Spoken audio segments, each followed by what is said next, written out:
Good afternoon, everybody. Welcome to Australian's webinar, Strategies for Choosing the Best Regulatory Pathway for Your Project.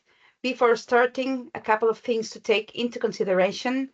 The webinar will last for 60 minutes. In case you have any questions, please submit them in the chat and we will reply them by email.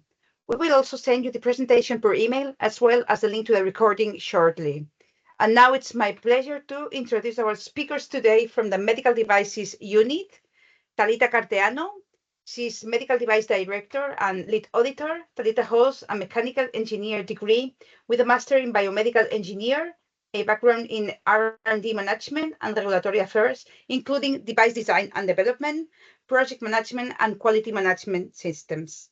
And Diego Sanoja, Medical Device Officer. Diego is also a Biomedical Engineer specialized in EU, FDA, and UK regulations. In today's webinar, they will uncover the most suitable regulatory pathways to accelerate your medical device's success. They will address the advantages and challenges of entering your product into the European or US markets. Talita, todo tuyo. Gracias, Lidia.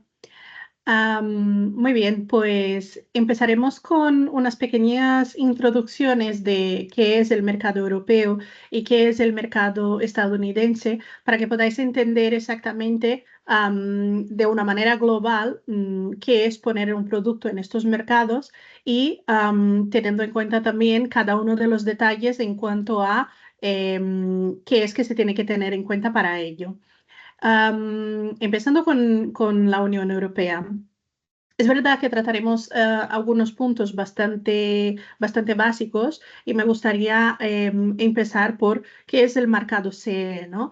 Bueno, pues el mercado CE básicamente es el sello que demuestra pues, que el producto cumple con los requisitos de seguridad o de salud o medioambientales para su venta en el mercado europeo. ¿Qué es este mercado europeo a día de hoy? Pues el mercado europeo a día de hoy estamos hablando de 27 Estados miembros, más estos tres de Islandia, Liechtenstein y Noruega. Y además, a día de hoy, pues Suiza permite que los productos que contienen marcado CE entren en su mercado. Ten en cuenta que el Reino Unido sigue aceptando, pero de manera provisional, los productos que tienen en el mercado CE de entrar en su mercado. ¿Pero qué es el mercado CE, no? Bueno, el mercado CE es este símbolo que vemos aquí, ¿no? Este C y este E, y que vemos en casi todos los productos de manera general, ¿no? Esto ves tan pronto en un producto sanitario como en un juguete, como en un ascensor. Aquí hay dos cosas que os gustaría de enseñar, que es, primero, pues cuando ves un marcado CE, en este caso, por ejemplo, sin un número debajo, esto quiere decir que esto cumple con la legislación, pero no ha pasado por la evaluación de un organismo notificado. Y cuando hay un número debajo, quiere decir que sí ha pasado por evaluación de un organismo notificado, ¿vale? Aquí os hemos puesto unos ejemplos de algunos productos que sí han pasado por evaluación de un organismo notificado y por lo tanto tienen un número que identifica qué organismo notificado ha sido responsable por esta evaluación. Todo el proceso, toda la regulación es muy importante tenerla en cuenta durante el proceso de desarrollo de un producto. ¿Por qué? Cuanto antes tengas en cuenta la legislación, la regulación que aplica a tu producto, antes pondrás las medidas para empezar a cumplir con esta regulación, con esta legislación y así desarrollar ya el producto acorde a estas normas, ¿no? O a estas leyes. Entonces, aquí una cosa que nos gusta remarcar mucho es que una vez se identifica la tecnología que se va a trabajar y la necesidad médica, que es cuando tenemos la idea y empezamos con el concepto del producto, ahí ya tendremos que tener en cuenta la legislación.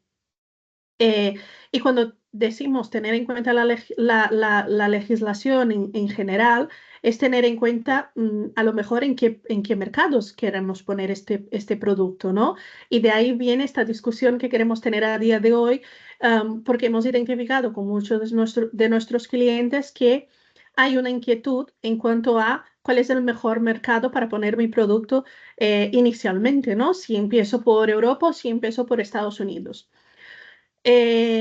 Muy bien, si tenéis en cuenta pues este diagrama, ¿no? Esto como lo hemos dibujado aquí, vais a empezar a pensar en la regulación desde el concepto del producto, pasando por todas las fases del desarrollo hasta llegar a la industrialización de este, ¿no? El proceso regulatorio para la certificación de un producto suele empezar con una evaluación de la viabilidad y la clasificación de este producto. Es decir, ¿realmente mi producto es un producto sanitario? ¿Es un dispositivo médico? Em, en el caso de que sea un producto sanitario, un dispositivo médico, ¿cómo lo califico y lo clasifico dentro de la legislación, ¿no? ¿Es un in vitro? ¿Es un producto o es un producto sanitario? ¿Cuál es la legislación que tengo que seguir? Después, pues, empezamos a identificar pues, todos los requisitos reglamentarios que este producto tiene que cumplir, es decir, demostrar la conformidad y el cumplimiento con estos requisitos. Y por fin, pues, llegar al procedimiento de certificación y ver cuáles son los trámites que se tiene que seguir en esta ruta de certificación del producto. Como os he dicho antes, os he hablado de organismos notificados.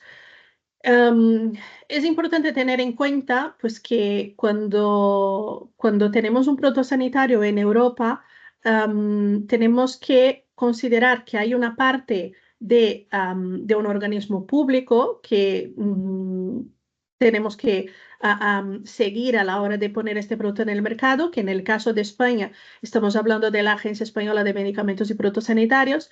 Y luego, pues están los privados, que son los organismos notificados que hemos comentado antes, ¿no? Estas autoridades tienen responsabilidades distintas, ¿vale? Es importante saber, pues, que la legislación en Europa viene de la Comisión Europea.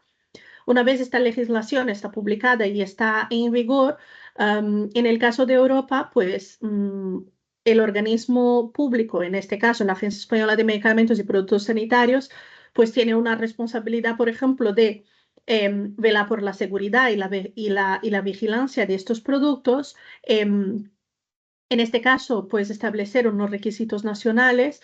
Por ejemplo, en el caso en España, uno de los requisitos nacional que está establecido por la Agencia Española de Medicamentos y Productos Sanitarios es que los fabricantes de productos sanitarios pues necesitan una licencia de fabricación. Esto, por ejemplo, es una exigencia que algunos países de Europa pues no lo tienen. Es una exigencia nacional y que se aplica en España. Luego están los organismos notificados. Los organismos notificados son empresas privadas que están designadas por la Comisión Europea con el objetivo de hacer esta evaluación de los productos antes de que estos productos entren en el mercado. Como os he dicho antes, son empresas privadas. Esto quiere decir que practican pues, precios diversos. Cada organismo notificado pues, tiene su precio en cuanto a la hora de certificar los productos o auditar los sistemas de gestión de calidad de las empresas. Ellos son los responsables por la evaluación de la documentación técnica, de la vigilancia y del seguimiento post-comercialización de estos productos. Y tienen una relación contractual pues, con estos fabricantes. A día de hoy existen 50 organismos notificados designados por la Comisión Europea para evaluar los productos que se califiquen bajo la MDR, ¿vale? El reglamento de los productos sanitarios. No todos los organismos notificados pueden certificar todos los tipos de productos. Es importante que se seleccione de manera correcta pues aquel organismo notificado que tiene las competencias técnicas para evaluar a vuestro producto. Si hablamos de productos in vitro, pues la situación es un poco más complicada porque a día de hoy solo existen 12 organismos notificados designados por la Comisión Europea para evaluar este tipo de productos. Es verdad que existe una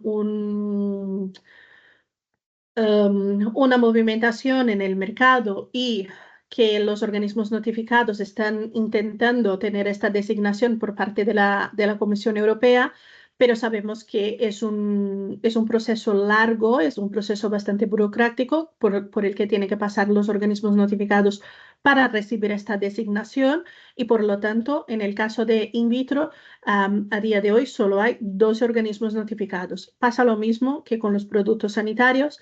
No todos los organismos notificados pueden certificar todos los tipos de productos. Como os había comentado antes, esto es un poco un ejemplo de competencias de los organismos notificados. En la página web oficial de la Comisión Europea, pues se puede consultar la designación de cada organismo notificado, qué competencias tienen para qué tipo de productos. Muy bien, pero estamos hablando aquí de productos sanitarios, pero ¿qué es un producto sanitario, no? La definición de producto sanitario es la que está definida en la legislación, que es el reglamento 745 del 2017. Y según el reglamento, pues un producto sanitario es aquel instrumento, dispositivo, equipo, programa informático, implante reactivo, material u otro artículo designado por el fabricante a ser utilizado en personas por separado o en combinación con alguna de estas finalidades, ¿no? Diagnóstico, prevención, seguimiento de una enfermedad, lesión o discapacidad, o si no, una predicción, un pronóstico, un tratamiento, o una investigación, sustitución o modificación de un estado fisiológico o patológico y el control o el apoyo a la concepción.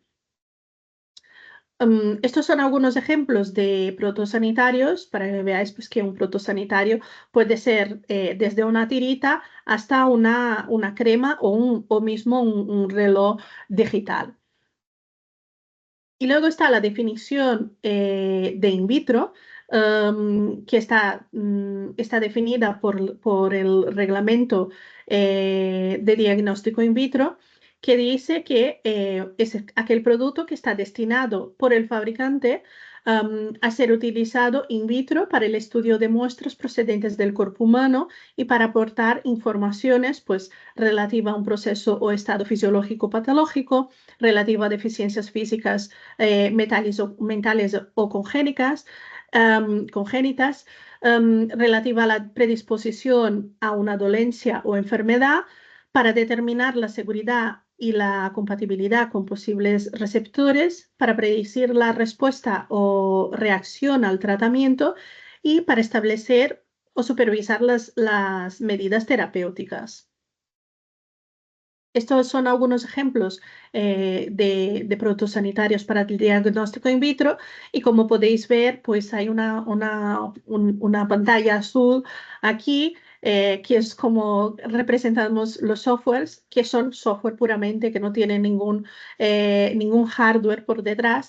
Y para que veáis pues, que un producto sanitario puede ser tanto un producto sanitario como puede ser in vitro, siendo un software puramente. Esta es una diferenciación básica y un poco tonta para que se entienda un poco más rápido pues la diferencia entre lo que es un producto sanitario para el diagnóstico in vitro y lo que es un producto sanitario a secas, pues básicamente cuando lo hablamos así, ¿no? Una manera fácil de desidentificar es pues en el caso de un producto sanitario para el diagnóstico in vitro, la muestra se analiza fuera del cuerpo. Cuando es un producto sanitario, pues en este caso estamos hablando de dos productos que hacen exactamente lo mismo. pero en el caso del producto sanitario la muestra se va a analizar dentro del cuerpo.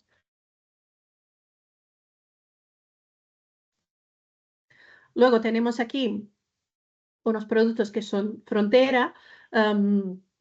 Sabemos, pues, por ejemplo, que hay unos productos que son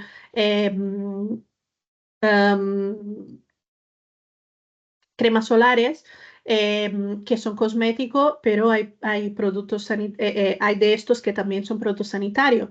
Luego están los productos que pueden estar entre medicamentos y productos sanitarios, y lo mismo con los complementos alimenticios o los biocidas.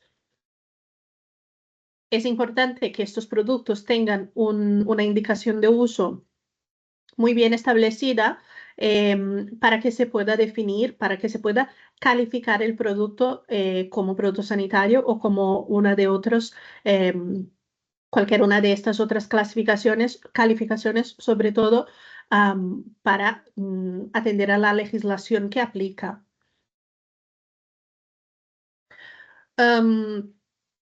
¿Cómo se clasifica un producto sanitario? En el caso de la MDR, pues está, pues el concepto de clasificación está bien definido en el anexo, em, en el anexo correspondiente. Y pues en el caso de la MDR existen 22 reglas de clasificación con sus normas de aplicación. Están definidos por los dispositivos no invasivos, invasivos, activos, y luego están unas reglas especiales. Y las normas de aplicación, pues, son la aplicación regida por la finalidad prevista. Cada dispositivo se clasifica por derecho propio. Un software no independiente se va a clasificar como componente principal del dispositivo, y la regla más estricta se aplicará, se seleccionará entre las reglas aplicables. Es decir, en el caso de que tu producto se clasifique en más de una regla, la regla que sea más estricta, o sea, la que tenga una clasificación más alta, será la que se seleccionará a la hora de certificar este producto. Muy bien, pues otras cosas que tenemos que tener en cuenta en cuanto al concepto de clasificación es la duración del uso del producto con el paciente o el usuario. Entonces, está definido por un uso pasajero todos aquellos productos que se usen de una forma continua, pero durante menos de 60 minutos. Corto plazo, cuando se usa de forma continua entre 60 minutos y 30 días, y uso prolongado cuando se usa de forma continua durante un periodo de más de 30 días. Forma continua quiere decir contacto directo, ¿vale? Si es un producto, pues, que se usa durante en un quirófano y que se usa durante muchas horas, esto no es uso continuo. Luego, los productos también están divididos entre los invasivos y los activos. Pues los invasivos son aquellos que penetran en el cuerpo a través de los orificios corporales naturales, y los invasivos quirúrgicos son aquellos que penetran en el interior del cuerpo a través de una incisión por intervención quirúrgica. Después tenemos también los que son productos activos y productos no activos, pues cuando depende de una fuente de energía eléctrica, térmica, a presión u otra, actúa convirtiendo esta energía. Y luego también se tiene que tener en cuenta la ubicación anatómica crítica, pues si el producto tendrá contacto con el sistema circulatorio central o con el sistema nervioso central. La clase de riesgo, la clasificación del producto está directamente relacionada con la clase de riesgo de este. Es decir, cuanto más alto el riesgo de la utilización de este producto, más alta será su clasificación. En el caso de la MDR, los productos están clasificados como clase 1, 2A, 2B y 3, pero dentro de clase 1 tenemos los unos estériles, productos para los unos con función de medición y los unos reutilizables. Bien, la evaluación de conformidad. Como os he comentado antes, pues hay algunos productos que sí pasan por organismo notificado y otros que no pasan por organismo notificado. Bien, ¿cuándo pasa y cuándo no? Pues los productos de clase 1 a secas y los productos de clase A, que son los in vitro tienen clasificación A, B, C y D, siendo A la clase más baja y D la clase más alta, pues los productos de clase 1 y clase A no tienen que pasar por evaluación de un organismo notificado. Esto no quiere decir que el producto no tenga que cumplir con la legislación, simplemente que el organismo notificado no lo va a evaluar. Y en el caso de las demás clasificaciones, como por ejemplo los clase 1S, 1M y 1R, estos tienen que pasar por la evaluación de un organismo notificado. Hay algunas obligaciones pues, que están definidas tanto en la MDR como en la UVDR en el anexo 1, que son los requisitos generales de seguridad y funcionamiento. Este está dividido en 3 capítulos y, pues, por ejemplo, aquí hablamos de el sistema de gestión de calidad o el perfil de riesgo-beneficio. Luego, en el caso de diseño y desarrollo, pues hay unos requisitos físicos, físico-químico, microbiológico, biológico y otros conceptos como de ciberseguridad o de interoperabilidad, intercompatibilidad de estos productos. Y luego, en el capítulo 3, pues hablamos de la información proporcionada, que el etiquetado y las instrucciones de uso.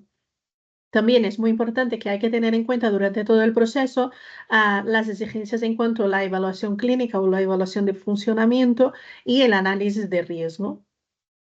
Estos son los requisitos generales de seguridad y eficacia. Esto es una tabla que nosotros normalmente usamos, por ejemplo, para enseñar cómo se cumple con cada uno de los requisitos. Pues estos requisitos, como hemos dicho antes, están divididos en estos 3 puntos, que son requisitos generales, los requisitos de diseño y fabricación y los requisitos relativos a la información suministrada con el dispositivo. No entraré mucho en detalle aquí porque si no me voy a comer mucho tiempo de mi compañero. Y luego tener mucho en cuenta la utilización de las normas armonizadas a la hora del desarrollo de este producto. Bien, lo siento, pero tendré que pasar un poco rápido porque si no, no llegaremos a toda la parte de Estados Unidos que también queremos discutir. Por fin, pues se llega a la declaración de conformidad. La declaración de conformidad es un documento que todos los fabricantes tienen que hacer para todas las clasificaciones del producto, que es el procedimiento pues, que el fabricante o su representante autorizado pues garantiza y declara que estos productos cumplen con las disposiciones reglamentarias que son aplicables a ello.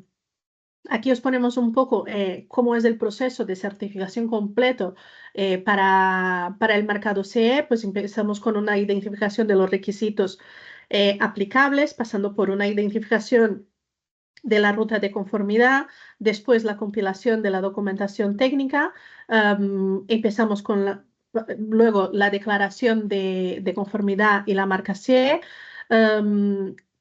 que esto genera una evaluación de la conformidad del producto, la comunicación de la puesta en el mercado y la vigilancia de este producto. Muy importante, ¿cuáles son los tiempos de aprobación de los productos sanitarios a día de hoy en Europa? A finales de 2024, el grupo MedTech Europe publicó un estudio donde hicieron una investigación de qué tiempos más o menos se estaba tardando para todo lo que es el proceso de certificación de los productos. Em, es verdad que el feedback del tiempo es de que es un tiempo bastante largo. Nosotros siempre solemos decir a nuestros clientes que una vez presentada la documentación a los organismos notificados, tenemos que tener en cuenta que este proceso va a tardar entre 12 y 18 meses y lo que podemos ver aquí es básicamente que la respuesta que se ha obtenido con esta encuesta que se hizo fue pues que el tiempo promedio en la fase de prerevisión del organismo notificado es de 6 meses para empresas grandes y 3 meses cuando hablamos de empresas pequeñas, de las pymes. Y luego el tiempo de revisión entre las empresas ha sido bastante similar. El tiempo ya, cuando hablamos de la revisión de lo que es la documentación técnica, ¿no? Entonces hablamos de 13,7 meses eran en empresas grandes y 14,3 en las pymes. Y el tiempo de emisión del organismo del marcado C una vez esto ya está analizado, es más o menos de entre 3 y 4 meses. Bien, el tiempo de aprobación, el tiempo necesario para estos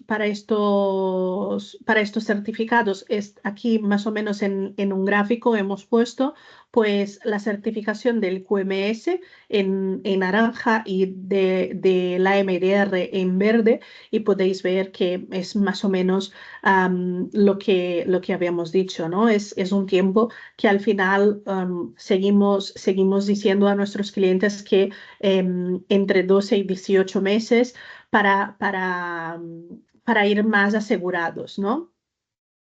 Luego, ¿cuál es el coste que tiene? Es verdad que los costes para la certificación en Europa son altos a día de hoy. Tenemos que contar que solo en cuanto tenemos que contar que hay un coste con el organismo notificado, que es la certificación del producto y luego la certificación del sistema de gestión de calidad. Y además también hay que tener en cuenta que, por ejemplo, en el caso de España está también el coste con la Agencia Española de Medicamentos y Productos Sanitarios a la hora de pedir una licencia de fabricantes, pues también es un coste extra, ¿no? Bien, pues si hablamos de la FI en cuanto a los organismos notificados, estamos hablando más o menos de unos entre 130 y 170.000 euros cuando hablamos de la MDR y entre 60 y 108.000 euros cuando hablamos de in vitro. Una cosa importante, cuando hablamos de los costes con los organismos notificados, recordad que los organismos notificados son empresas privadas, esto quiere decir que tienen total libertad a la hora de practicar precios y esto también quiere decir que hay una disparidad en cuanto a los precios de cada uno de los organismos notificados. Existen organismos notificados que tienen una tarifa bastante más alta, cuanto otros tienen una tarifa bastante más económica. Esto, claro, hay que tener en cuenta el organismo notificado que puede atender a vuestras necesidades y también los precios y los tiempos que practican a cada uno de estos organismos.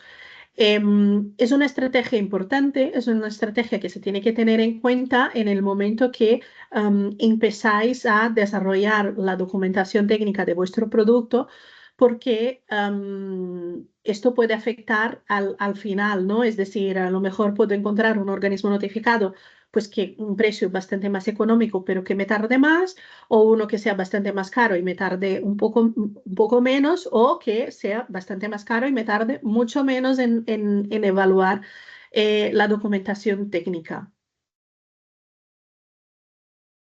Y ahora paso la palabra a mi compañero Diego. Muchas gracias, Talita. Bueno, continuando un poco lo que comentaba Talita, yo voy a aplicar un poco un resumen de las diferencias que existen en el proceso regulatorio a nivel europeo con la FDA. Cuando hablamos de Estados Unidos, siempre vamos a hablar de FDA. Si puedes pasar a la siguiente diapositiva, por favor, Talita.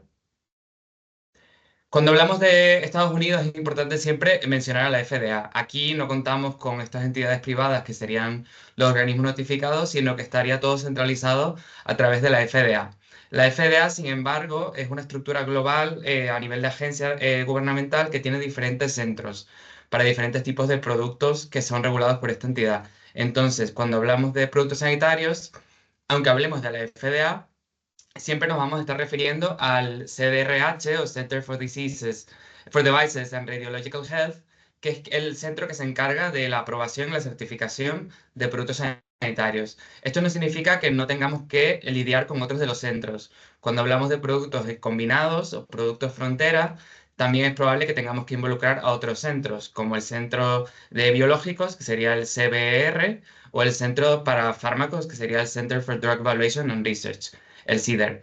Entonces, cuando hablamos del centro de devices, pues este tiene, es el responsable de regular a todas aquellas empresas que fabrican, reembasan, reetiquetan e importan dispositivos médicos vendidos en Estados Unidos. Este hace toda la revisión de estudios clínicos, la certificación, el proceso regulatorio, vigilancia, monitoreo, licencias de fabricantes, registros. Todo está centralizado a través del Centro de Productos Sanitarios de la FDA. El Centro de Devices, que a partir de ahora lo llamaremos FDA para resumir, clasifica los productos sanitarios en clase 1, 2 y 3. A diferencia de Europa, cuando hablamos de 2A y 2B, en Estados Unidos solamente hablaríamos de clase 1, 2 y 3, tanto para productos sanitarios estándar como para productos sanitarios de diagnóstico in vitro. El control regulatorio pues va a depender un poco de la clasificación y del riesgo que tengan tus productos. Y la forma de clasificarse varía mucho a diferencia de la Unión Europea. Y también varía la ruta regulatoria que se vaya a seguir para evaluar la conformidad de estos productos.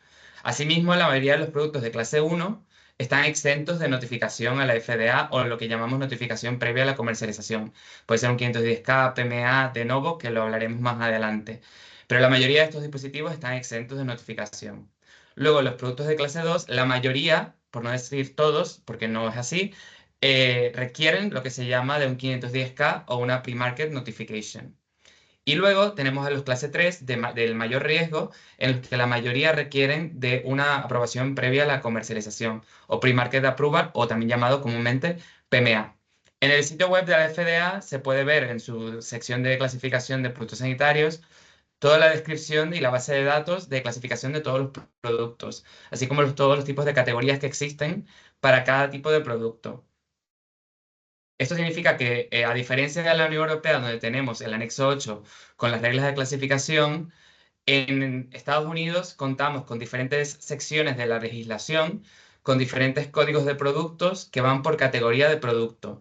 Y cada categoría es como una familia de productos que cuenta con una clase y este, a su vez, dentro de él hay un numeroso número de registros de tipos de productos que están bajo esa categoría global.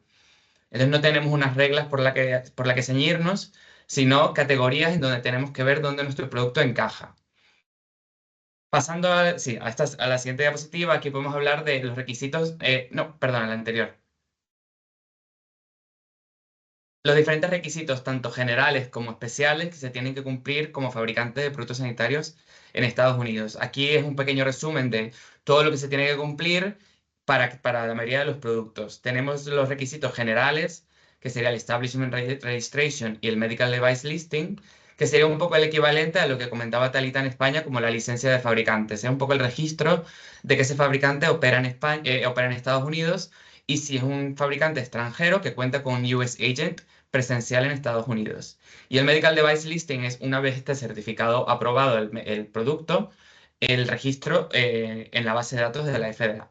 Luego tenemos el proceso regulatorio en sí, cuando lo requiere, que sería el 510K, PMA, o también podemos hablar de un de novo o otros de las rutas. Hablamos de los IDE, o Investigational Device Exemption, que esto es para la autorización de ensayos clínicos realizados en Estados Unidos. Y luego también tenemos la regulación de calidad. A nivel de sistema de gestión de calidad, Estados Unidos cuenta con su propia regulación llamada la Quality System Regulation, pero actualmente se encuentra en proceso de transición a pasar a la Quality Management System Regulations, que estaría armonizada con la ISO 13485. Porque si es un fabricante de la Unión Europea que cumple con la ISO 13485, pues próximamente, de aquí a 2026, va a haber un proceso de transición para que se asuma que esto ya cumple con la regulación de Estados Unidos, que antes había un poco de disparidad entre los requisitos y había que añadir ciertas cosas a los sistemas de calidad. Luego tenemos los requisitos de etiquetado y también el Medical Device Reporting, que sería un poco el equivalente al sistema de vigilancia y de reporte de eventos adversos que tenemos en la Unión Europea. Pero para un poco complementar con lo que comentaba Talita sobre la definición de productos sanitarios, en Estados Unidos la definición varía mucho de la definición dada por la Unión Europea. Esta definición viene dada en el Food, Drug and Cosmetic Act, en la sección 201H, y habla de que el producto sanitario puede ser un instrumento, un aparato, un implemento, una máquina, implante, reactivo, in vitro. Entonces aquí se juntan tanto la definición de producto sanitario como la de diagnóstico in vitro, y cuentas con tres tipologías de cómo poder clasificarlo como producto sanitario, que se encuentra en la Farmacopea de Estados Unidos o en el Formulario Nacional, que esté indicado para uso en diagnóstico de enfermedad u otras condiciones, en la cura, mitigación, tratamiento, prevención de enfermedad en hombres o en animales, o que esté indicado para afectar la estructura o función del cuerpo en hombre o en otros animales. Entonces también podemos ver que aquí también se incluyen ciertos productos sanitarios que podrían ser considerados de veterinaria. Y es importante que el intended use principal o la indicación de uso principal no se realiza a través de acciones químicas dentro del cuerpo de hombre o otros animales, y que no dependa de ser metabolizado para que cumpla con esa indicación de uso. Entonces, viendo un poco en general cuáles son las clasificaciones que tenemos, lo que tenemos que hacer es enlazar eso a la ruta regulatoria pertinente en Estados Unidos. En Europa tenemos una sola ruta, básicamente es el mercado CE, solamente cambia la clase, y en Estados Unidos tenemos diferentes clases y diferentes rutas, que dependen un poco de la clasificación, pero también dependen un poco del tipo de producto. Entonces, como comentábamos, para clase 1 tenemos productos que están exentos de ruta de proceso de certificación y solamente tienen que estar registrados y notificados. Pero hay productos de clase 1 que requieren de un 510K. Depende de lo que comentaba antes, dependiendo de la categoría de producto, pues allí en esa sección de la legislación te va a aparecer si este tipo de producto requiere un 510K o está exento. Luego, para clase 2, nos pasa lo mismo. También la mayoría atraviesan un 510K y hablaríamos de que el producto está clear, o puede también estar exento de pasar por un proceso de certificación. Y luego tenemos los clase 3, o de alto riesgo, o que no cuentan con un producto predicado. Esto explicaremos más adelante qué significa. Cuando tenemos este tipo de productos, pues se nos abren diferentes posibilidades. Podemos pasar por un 510K, podemos tener que pasar por un PMA, que sería la ruta regulatoria más exigente, o por alguna de las rutas alternativas, que tenemos la ruta humanitaria, la de Novo, el Product Development Protocol o el Custom Device Exemption para productos sanitarios a medida. Esto lo explicaremos más adelante, cuál es la diferencia entre cada uno. Vale, pues para ir un poco, para explicar un poco qué significa cada una de las clases de productos. Para clase 1 siempre hablamos de bajo riesgo. Para este tipo de productos, como comentaba, estamos normalmente exentos de proceso regulatorio, pero sí que tenemos que cumplir con lo que se llaman los General Controls, que son el Establishment Registration y Device Listing, que es lo que comentaba antes del registro. La regulación de calidad tiene que cumplirse exactamente igual que para el resto de productos. Tenemos que cumplir con los requisitos de etiquetado y también tener un sistema de vigilancia para reporte de eventos adversos. Un ejemplo puede ser una aplicación que traza pasos y provee recomendaciones de salud, o ciertos productos que son muy generales y que ya están comúnmente aceptados a nivel de vendajes muy básicos, o ciertos instrumentos médicos que están ya en el mercado de manera común. Luego en la siguiente diapositiva hablamos un poco de los productos de clase 2 de riesgo moderado. Aquí normalmente tendremos que atravesar un proceso de 510K para demostrar que el producto es tan seguro y efectivo, lo que se llama en Estados Unidos Substantial Equivalence, a un producto sanitario predicado. Este producto sanitario predicado es un producto de otro fabricante que tiene la misma indicación de uso que mi producto que yo quiero poner en el mercado. Y yo utilizo ese producto ya certificado para yo compararme con este producto y reivindicar una equivalencia sustancial a nivel de seguridad y efectividad. Y aquí tenemos ciertos controles especiales, que pueden ser ciertas pruebas adicionales que se tienen que tener, estándares de rendimiento obligatorios que se tienen que cumplir y seguimiento de comercialización. Y luego tenemos que cumplir igual con los controles generales que comenté para los clase 1. Aquí tenemos aplicaciones un poco más complejas, productos generales a nivel de hospital, que tienen software con electricidad, bueno, aquí tenemos la gran mayoría de los productos sanitarios en Estados Unidos. Y la siguiente categoría, en la siguiente diapositiva, sería los productos de clase 3, de alto riesgo. Aquí la mayoría irían a través de un proceso de PMA o de un proceso de novo, que comentaremos más adelante. Los PMA sería la forma más estricta requerida por la FDA. Yo incluso diría que es más estricta que el marcado CE, y la mayoría requieren de evidencia de ensayos clínicos para sostener esta aplicación. Y tienen que tener controles generales y también controles especiales. En la siguiente diapositiva os doy unas capturas de cómo se tiene que buscar la categoría de clasificación. Hay una base de datos de la FDA que podéis ver en la foto de la izquierda, de Product Classification, y aquí se pueden buscar todos los tipos de categorías de productos que tiene la FDA, que podéis ver en la derecha, y podéis ver que hay un código de producto, hay un tipo de producto, el número de la regulación o de la legislación que define a esa categoría de producto y qué clase tienen. Si es clase 1, clase 2 y clase 3. Si hay una categoría de producto allí, podéis buscar qué productos están certificados bajo ese código y buscar un predicado. Si no existe, pues hay otras rutas que podéis seguir. En la siguiente diapositiva os explico también otras formas de rutas para un poco de énfasis, de inciso en temas de software que no existen en la Unión Europea. En la FDA, en la Unión Europea, siempre que hablamos de software para toma de decisiones, la mayoría de veces, por no decir todas, siempre caemos en productos sanitarios de tipo software de clase 2A para arriba.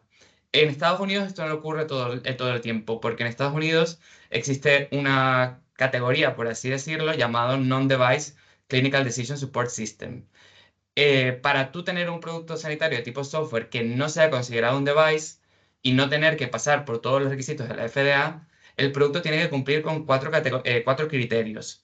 Están muy acotados, muy limitados, pero es verdad que es un proceso que no existe para la Unión Europea.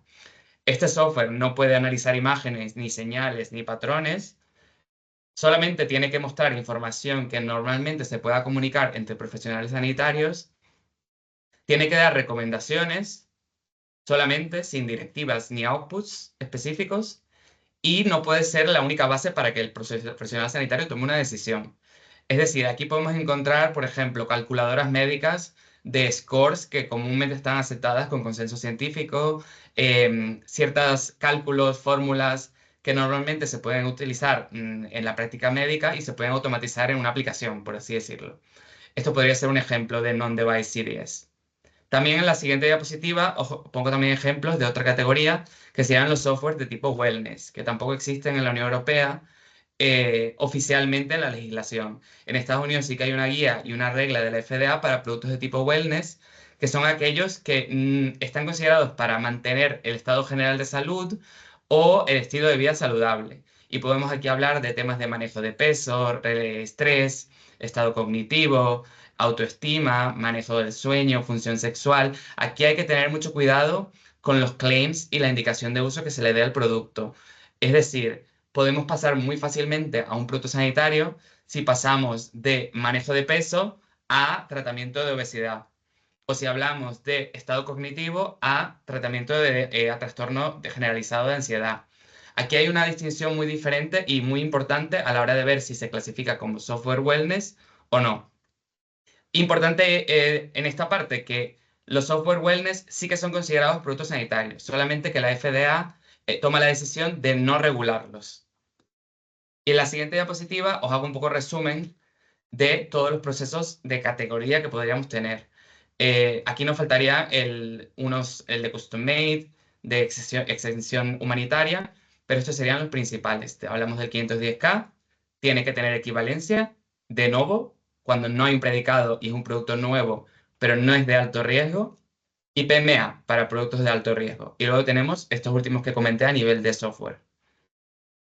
La siguiente diapositiva yo creo que hace un resumen completo, es lo más extenso que podríamos explicar a nivel de la ruta regulatoria de Estados Unidos. En azul podéis ver procesos opcionales, que no son obligatorios, pero que sí que son útiles para conseguir aprobación y poner el producto en el mercado en Estados Unidos. Entonces, desde la izquierda podemos empezar con el prototipo inicial, nuestro análisis de riesgos, pruebas preclínicas, etiquetado, ensayos piloto, de prueba de concepto, y luego tenemos nuestro prototipo comercial terminado para certificar. Y nuestro sistema de calidad fabricante. Aquí empezaría nuestra búsqueda de un producto predicado.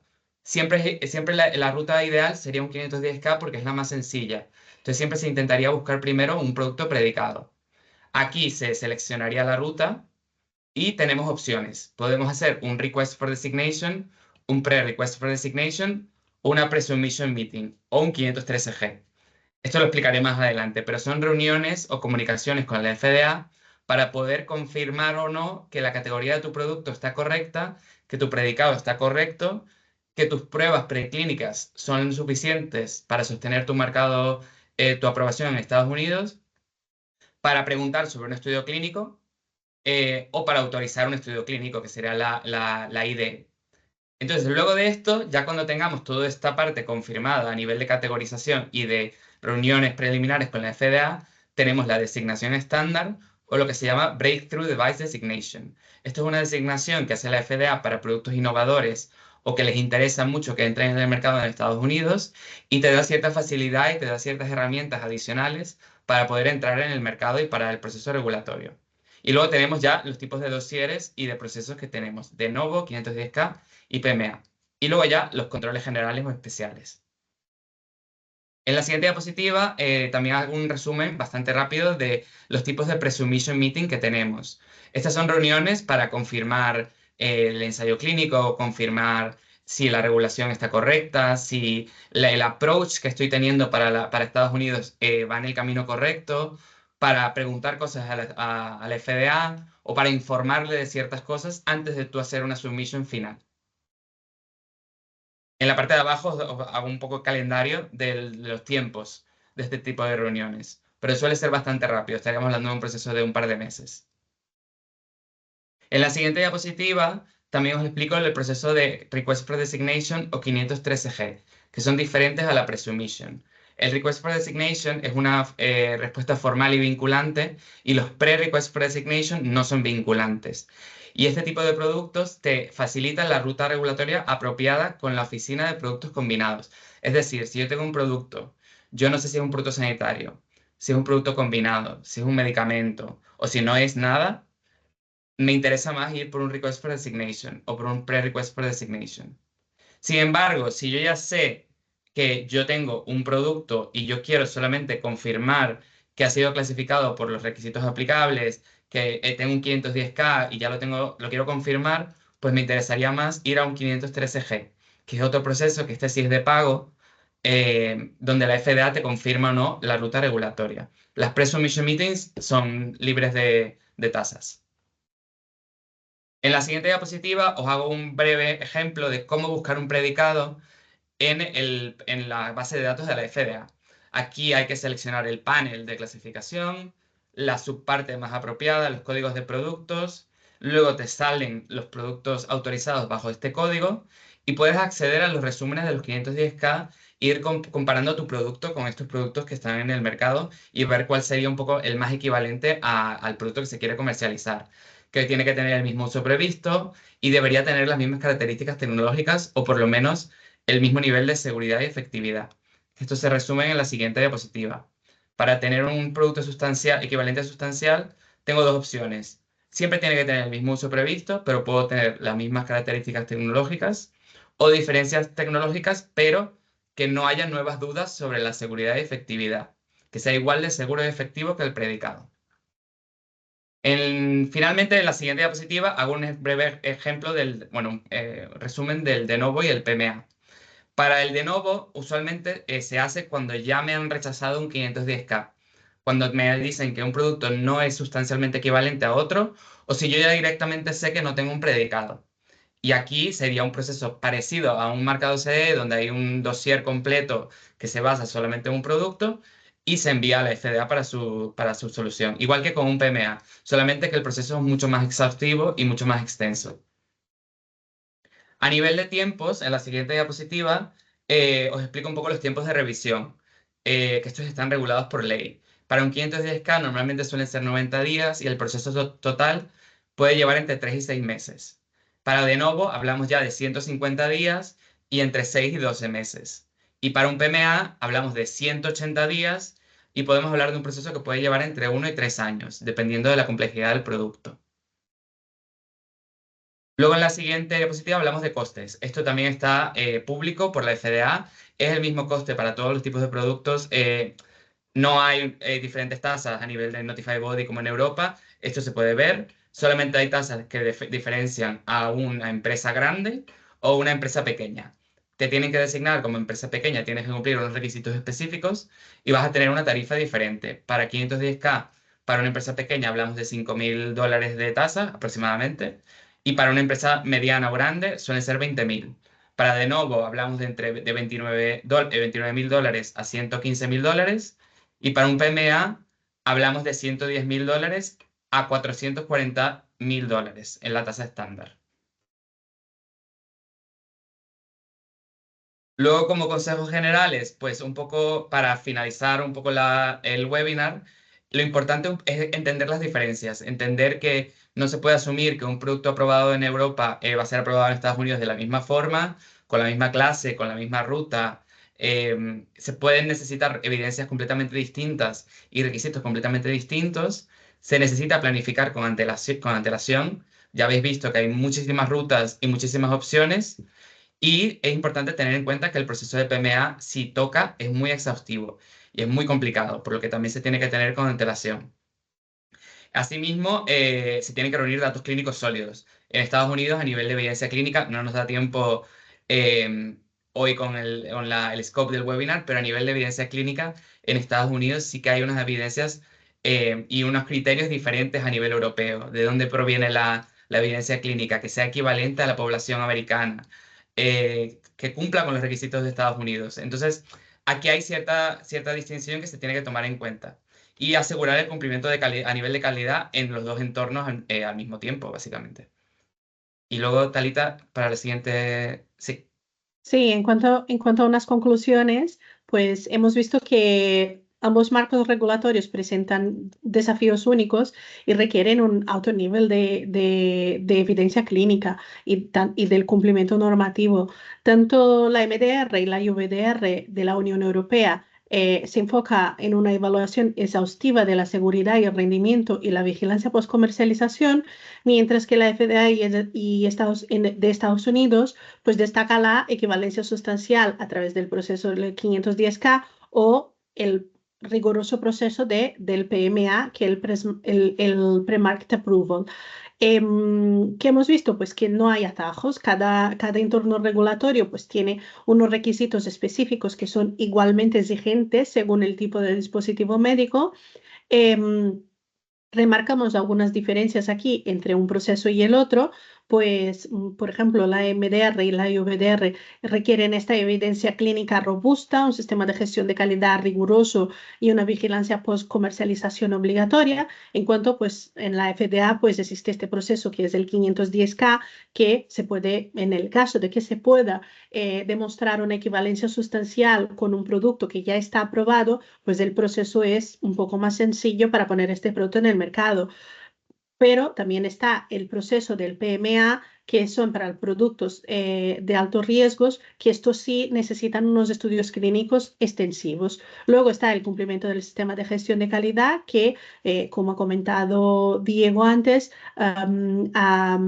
Estados Unidos ya reconoce la ISO 13485, pero también a partir del 2 del 2 de 2026, pues deben cumplir con el Quality Management System Regulation de la FDA, y en Europa pues se exige que los fabricantes, tanto de productos sanitarios como para los productos sanitarios para el diagnóstico in vitro, pues que tengan un sistema de gestión de calidad basado en la ISO 13485, que es el estándar internacionalmente reconocido y el más flexible. Creo que no nos queda tiempo para contestar las dudas ahora. Me gustaría que Lidia nos confirmara si queda tiempo o no, porque nos hemos extendido mucho. Pero en todo caso, en el caso de que os quede alguna duda y nos queráis enviar un mail, pues podéis enviar a medtech@asfalion.com, y todas las dudas que recibamos en este canal pues serán contestadas. Gracias, Talita. Quedan 4 minutos, si no me equivoco. Entonces, como veáis, hay un par de preguntas, no sé si queréis contestarlas ahora por correo electrónico. Bueno, intentamos contestar estas dos que ya están aquí, ¿no? Exacto. Vale, Sí. vale, muy bien. Pues mira, Vale. la primera, a ver si la Para los encuentro. productos de clasificación 2 en la FDA, ¿no se requieren ensayos clínicos? Esto depende. Es que aquí la respuesta es depende. Depende de la regulación que regula, o sea, depende de la legislación que aplica este tipo de productos. Hay productos de clase 2 que cuando vas al resumen de la legislación de la categoría de producto, te dice qué tipos de controles tiene que tener o qué tipos de evidencia tienes que tener. Por ejemplo, porque es el único que se me ocurre en la cabeza, para un neuroestimulador, por ejemplo, que sería un clase 2 y tendría que pasar por un 510K. Cuando tú te metes en la base de datos de la FDA y te pones la categoría de neuroestimulador, te dice, tienes que cumplir con Software Validation, Electrical Safety, Electromagnetic Compatibility, y el producto tiene que tener con su propia evidencia clínica. Esto no pasa con todos. Hay productos de clase 2 que no te incluyen esta necesidad de tener un estudio clínico propio. Entonces depende, no todos los clase 2 requieren estudios clínicos, pero hay algunos que sí. Depende de lo que aparezca en la categoría de producto en la que encaje el producto que se quiera comercializar. Y la segunda pregunta sobre si... Si tengo dudas sobre si mi medical device necesita seguir 510K o de nuevo, ¿usarías una pre-sub para hablar con la FDA y averiguar el pathway o la 513G? Vale, aquí importante. Es verdad que el 513G tienes que pagar. Entonces, la pre-submission es gratis. Entonces, es verdad que nunca se pierde nada con la pre-submission meeting. Pero es verdad que una pre-submission meeting es muy difícil que te contesten y te digan si estás correcto con un 510K o con un de nuevo. Usualmente, cuando tú les preguntas a nivel de clasificación y de ruta, te van a decir que eso no lo pueden contestar en una pre-submission meeting, aunque lo sepan, y te van a redirigir a un 513G. Para Entonces, ahorrar tiempo, yo iría directamente a la yo 513G. iría directamente a 513G. En un pre-submission, usualmente te pueden confirmar una vez ya tengas identificado un predicado, o si estás entre dos predicados, pero es muy seguro que sea esos dos, que te digan, mira, este está mejor que este, o estas pruebas están bien planteadas, o estos ensayos que has hecho, pues tienen buena forma. Es una vez ya tengas más o menos el dossier más o menos planteado. Pero si la duda es, de nuevo, 510K o PMA, yo creo que la mejor ruta sería ir directo a un 513G, porque ahí es donde te lo van a decir de manera ya formal y vinculante.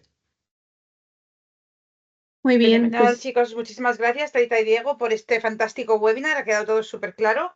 Gracias a los que habéis asistido. Esperamos que os haya gustado y recordad, como ha dicho Talita, que podéis seguir mandando vuestras preguntas bien a medtech@asfalion.com o a info@asfalion.com.